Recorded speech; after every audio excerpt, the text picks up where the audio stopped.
Bem-vindo a bordo, eu sou o Cláudio Lucchesi, esse aqui é o Kowalski e junto com os nossos parceiros, a Embraer, Helicidade, Amaro Aviation, Rede Voa, Digex e Hangar 33, estamos aqui com vocês. E se você curte e quer apoiar o nosso canal, assine a revista Asas.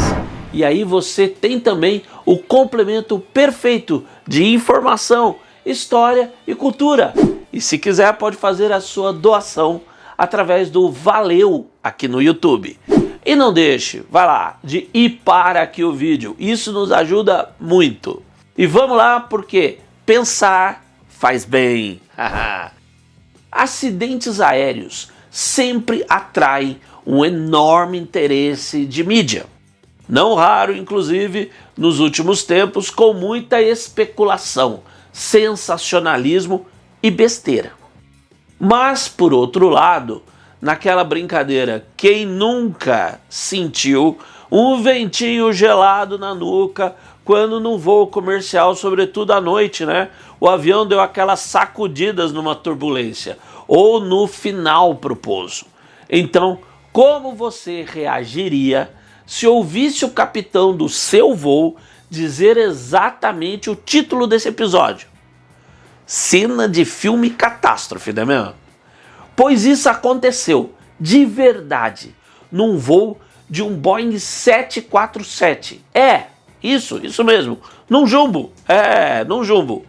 E como foi isso, Kowalski? Essa história aconteceu com o voo 009 da British Airways e é muitas vezes chamada de a história do Speedbird 9, uma referência ao código de identificação dos voos internacionais da companhia aérea britânica. Aliás, um dos mais bacanas na minha opinião, Speedbird.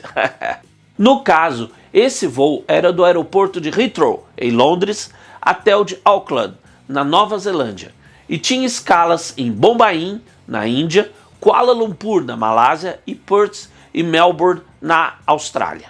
O avião era o Boeing 747-236B, de matrícula Golf Bravo Delta X-Ray Hotel, batizado The City of Edinburgh. Era o dia 24 de junho de 1982, início da noite, quando o jumbo decolou do Aeroporto Internacional de Kuala Lumpur com destino à sua próxima escala, em Perth, num voo previsto para ter umas 5 horas de duração, com a tripulação de voo composta pelo capitão Eric Henry Moody, de 41 anos, o copiloto, primeiro oficial sênior Roger Graves, de 32, e o oficial engenheiro de voo sênior Barry Townley Freeman, de 40 anos. Além deles, a equipagem incluía 12 tripulantes de cabine, prontos a servir e atender os 248 passageiros que estavam a bordo. Passava pouco das 8h30 da noite e o jato voava sobre o Oceano Índico em cruzeiro a 11.270 metros de altitude, 37 mil pés, o nível 370, passando ao sul de Java.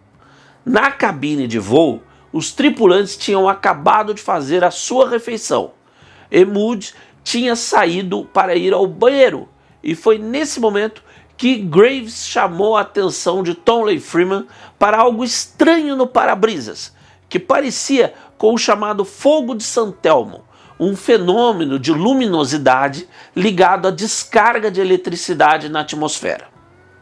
Por seu lado, como tinha encontrado o toalete dos tripulantes ocupado, Moody tinha descido as escadas para a área de primeira classe, onde conversou um pouco com a comissária Sarah Delaney Lee, quando foi chamado de volta ao piso superior pela comissária que atendia esse, Fiona Wright, que o informou de uma situação estranha e até preocupante.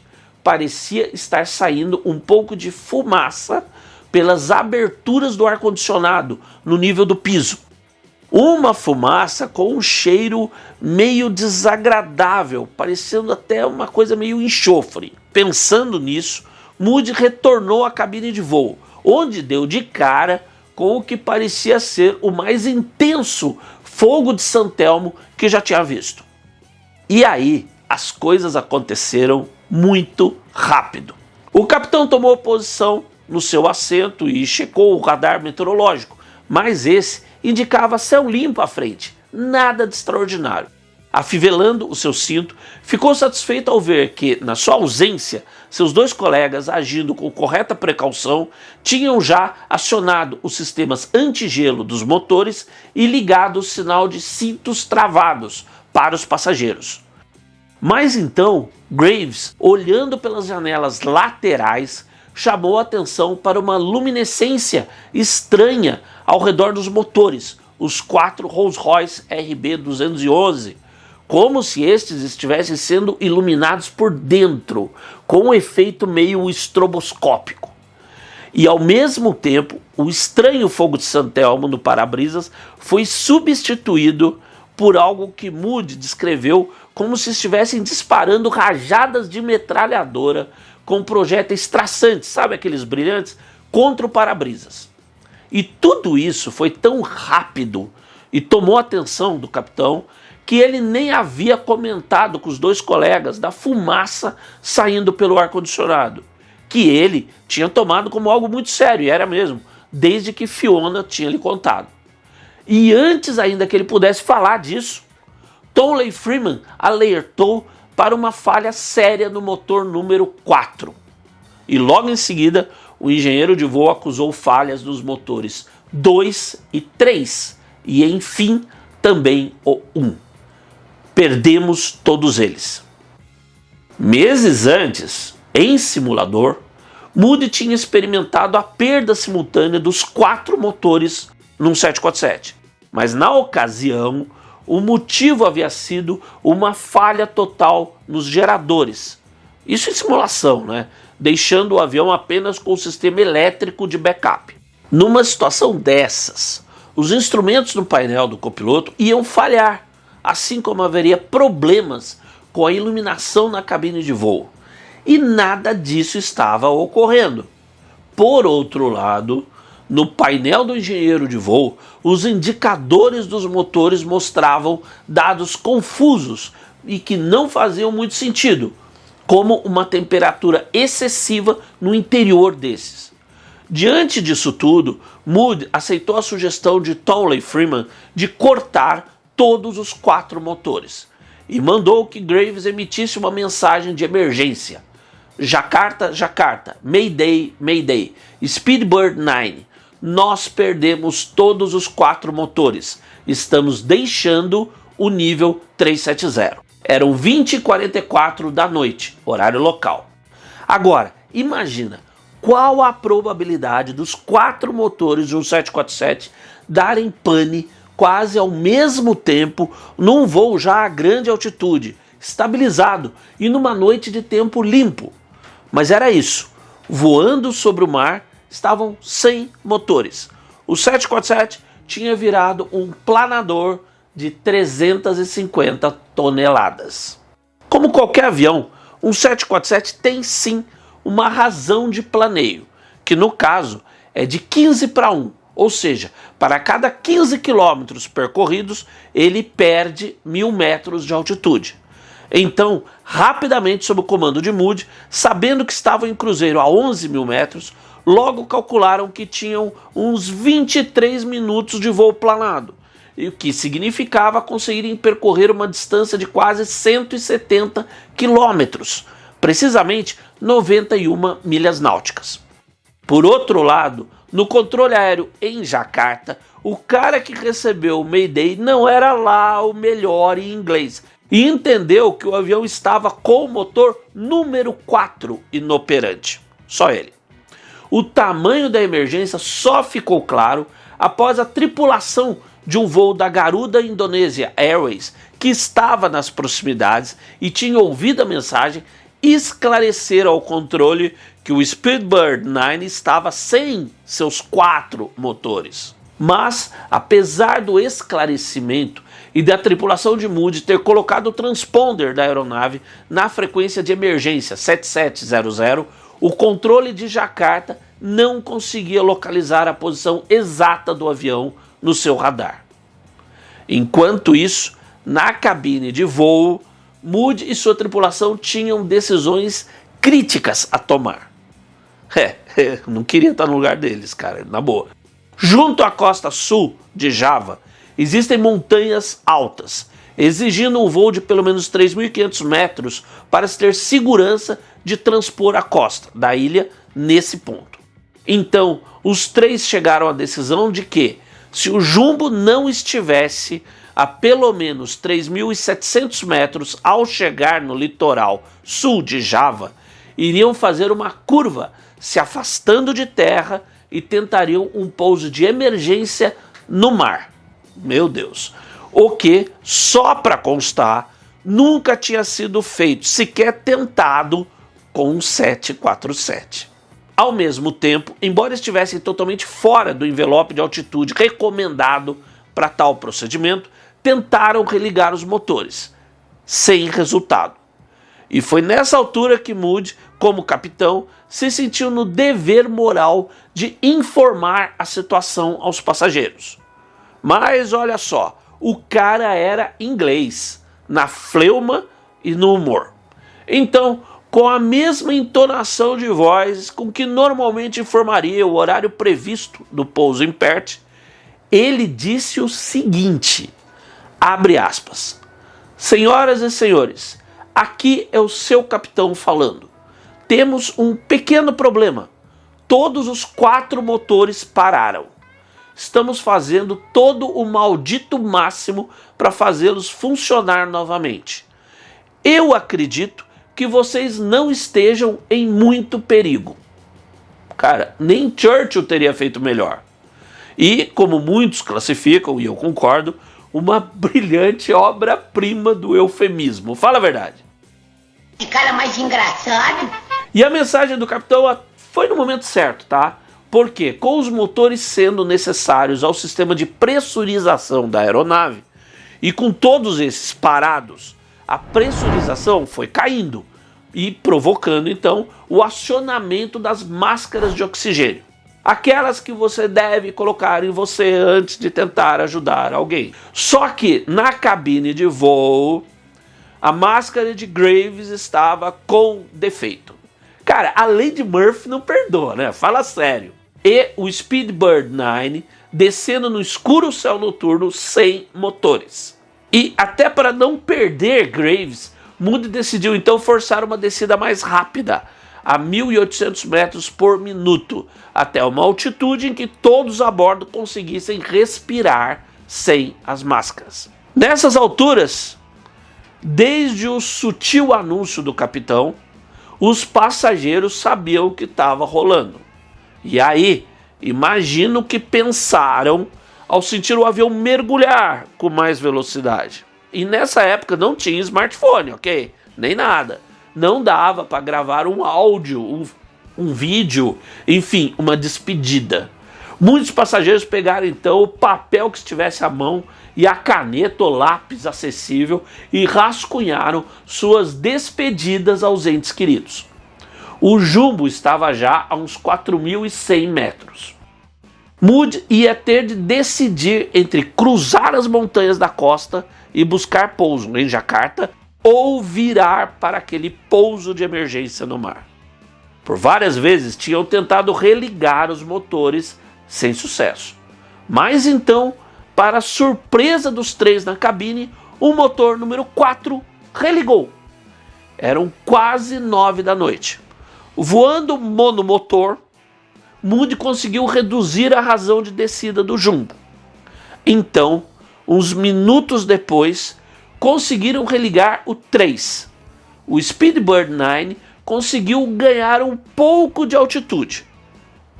E aí, os motores 1 e 2 também voltaram a funcionar. O jato ganhou altitude e subiu, passando com segurança as montanhas do litoral.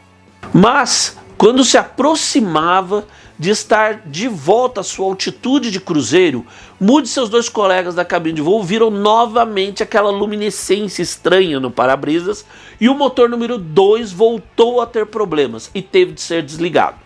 Moody então desceu e nivelou o 747 a uns 3.700 metros. E com o jato se aproximando já do aeroporto de Jakarta, apesar de ser noite, notaram ser quase impossível ver algo pelo para-brisas, como as luzes da cidade, apesar da informação de céu limpo na região. E Moody decidiu fazer a aproximação por instrumentos, porém o sistema de orientação vertical estava inoperante. Olha o Murphy aí. Mas, caramba, tinham chegado até ali. Não ia ser isso que ia impedir um pouso perfeito. Assim, utilizando a orientação lateral e monitorando o sistema de medição de distância do aeroporto, de certo modo criaram uma rampa de planeio virtual para a pista, cujas luzes mal podiam ser vistas através de uma pequena faixa do para-brisas. Mas as luzes de pouso do 747 também pareciam estar fora de ação. Enfim, o Speedbird 9 pousou com toda a segurança no aeroporto internacional de Jakarta. Ao desembarcarem, Tolley Freeman se ajoelhou e beijou o chão. E Moody lhe perguntou o porquê de fazer aquilo, ouvindo como resposta que o Papa faz isso. E com impecável humor inglês, o capitão retrucou: mas ele voa de Alitalia. E assim terminou o incidente do Speedbird 9. Não houve sequer feridos. Mas o que aconteceu naquela noite de junho de 82? A investigação que foi realizada descobriu que, ao atingir sua altitude de cruzeiro após decolar de Kuala Lumpur, o 747 tinha ingressado na nuvem de cinzas da erupção do vulcão do Monte Galunggung, o que não constava nos avisos para o voo. E como se tratavam de cinzas secas, elas não foram detectadas pelo radar meteorológico da aeronave. E as cinzas comprometeram a entrada de ar dos motores, causando a pane nestes. E por outro lado, o atrito em grande velocidade com as cinzas foi como que um jateamento no para-brisas, tornando quase totalmente opaco. E algo similar ocorreu com as proteções transparentes das luzes de pouso. E voltando aos motores, as cinzas que entraram nestes, com o calor, derreteram e aderiram, bloqueando ainda mais a entrada de ar. Mas com o desligamento e consequente resfriamento dos motores, esses blocos de cinzas derretidas se solidificaram e se quebraram. E foi isso que enfim permitiu que o ar passasse novamente pelos motores e o reacionamento destes enfim funcionasse. Ainda em Jakarta, houve a troca dos motores 1, 2 e 3, assim como do para-brisas. E também se procedeu a uma limpeza dos tanques de combustível, que haviam sido contaminados pelas cinzas através dos dutos de pressurização. Dessa forma, o City of Edinburgh foi trasladado até Londres, onde se trocou o motor número 4 e se fez uma revisão completa da aeronave, que depois disso voltou a operar. A tripulação foi homenageada de diversas formas, incluindo o capitão Moody receber a comenda da rainha por valoroso serviço aéreo. O voo sem motores que ele conduziu naquela noite continua até hoje a ser impressionante em todos os sentidos. É o terceiro mais longo voo planado realizado por uma aeronave não construída como planador. E tudo o que ocorreu, graças a todos os envolvidos terem sobrevivido, impactou em maior segurança, graças ao conhecimento real que se teve de um jato comercial voar diretamente dentro de uma nuvem de cinzas de uma erupção vulcânica. Eric Henry Moody faleceu em 18 de março do ano passado, 2024, aos 82 anos. 20 anos antes, o City of Edinburgh, que tinha sido rebatizado de City of Elgin e já não voava pela British Airways desde 2002, foi retirado de serviço. Infelizmente, em 2009, ele foi sucateado. Mas a incrível história do Speedbird 9 não se perdeu. E você a conheceu aqui, comigo e com o Kowalski, no canal da Revista Asas. O melhor da aviação e sua história e cultura no YouTube. Um grande abraço e até o próximo voo.